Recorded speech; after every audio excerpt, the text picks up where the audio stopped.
Bonjour. Imaginez un peu, être propriétaire d'une maison, mais ne plus avoir le droit d'y mettre les pieds. Ça semble fou, non?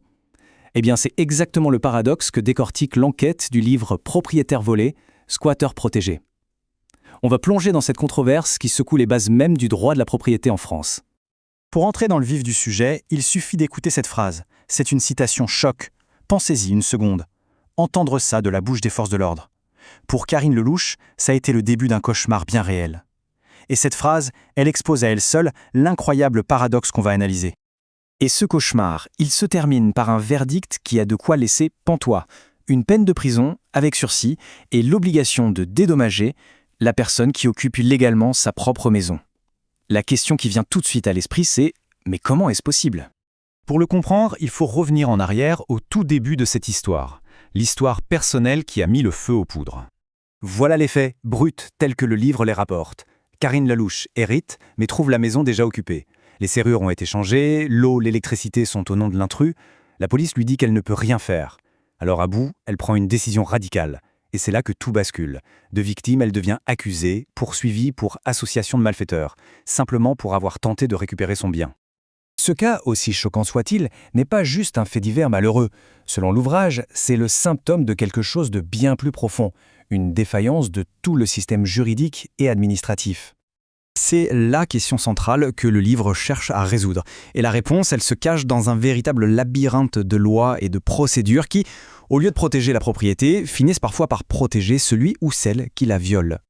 Selon la source, tout repose sur ce délai, un délai critique de 48 heures. Une fois ces 2 jours passés, l'occupation illégale change de statut juridique. Le squatteur n'a plus qu'à obtenir un simple justificatif, une facture à son nom par exemple, et voilà, le lieu est considéré comme son domicile. À partir de là, l'intervention de la police devient quasi impossible sans une très longue procédure judiciaire. Et le mot-clé, c'est celui-ci, domicile. Attention, en droit, ce n'est pas juste l'endroit où l'on vit. La définition est incroyablement large, sujette à interprétation. C'est un lieu où quelqu'un a le droit de se dire chez lui.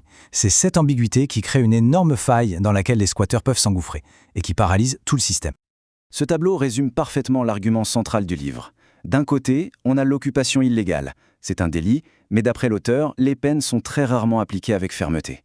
Et de l'autre côté, se faire justice soi-même, c'est aussi un délit. Sauf que là, la peine serait appliquée bien plus strictement. Au final, la victime risque plus gros que l'auteur de l'infraction de départ. C'est le monde à l'envers. Le livre ne vise pas une seule personne, mais bien une responsabilité partagée. Les préfets qui hésitent, les juges qui interprètent la loi, des lois qui manquent de clarté, et une police qui se retrouve pieds et poings liés après le fameux délai. C'est toute la chaîne qui semble grippée. Alors, cette situation, est-ce une fatalité ? Pour avoir un peu de recul, le livre fait quelque chose de très intéressant. Il compare la situation française avec celle de nos voisins européens. Et l'affirmation est assez forte, cet imbroglio serait une exception française. Cette lenteur, cette complexité pour récupérer un bien squatté, on ne la retrouverait pas, ou du moins pas avec la même intensité, ailleurs en Europe. Regardez ce tableau, les chiffres parlent d'eux-mêmes. En Allemagne, au Royaume-Uni, c'est simple. Le squat est une infraction pénale, la police intervient en quelques jours, voire en 24 heures. En Espagne, une nouvelle loi vise une expulsion en 15 jours.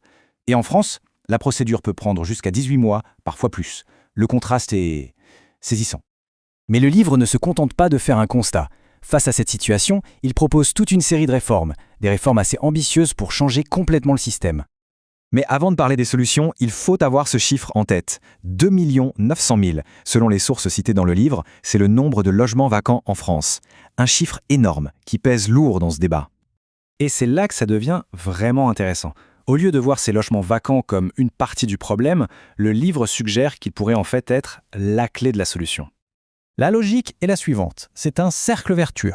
D'abord, on taxe lourdement les logements laissés à l'abandon. Ça génère des revenus.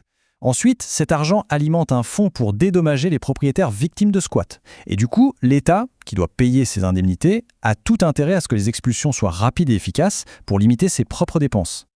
Pour résumer, tout le plan s'articule autour de 3 grandes idées. 1. On redéfinit le délit, le squat devient une infraction simple, claire, qui permet une action rapide. 2. On décourage l'inaction de l'administration, par exemple en sanctionnant les refus d'agir. Et 3. On crée un vrai filet de sécurité, ce fameux fonds, pour que les victimes n'aient plus à supporter seules tout le poids financier de la situation. On termine sur cette question, qui est une question ouverte. Elle résume tout le conflit au cœur de ce débat. Entre le droit sacré de la propriété et l'impératif social du logement, le système actuel donne parfois l'impression de ne protéger personne efficacement.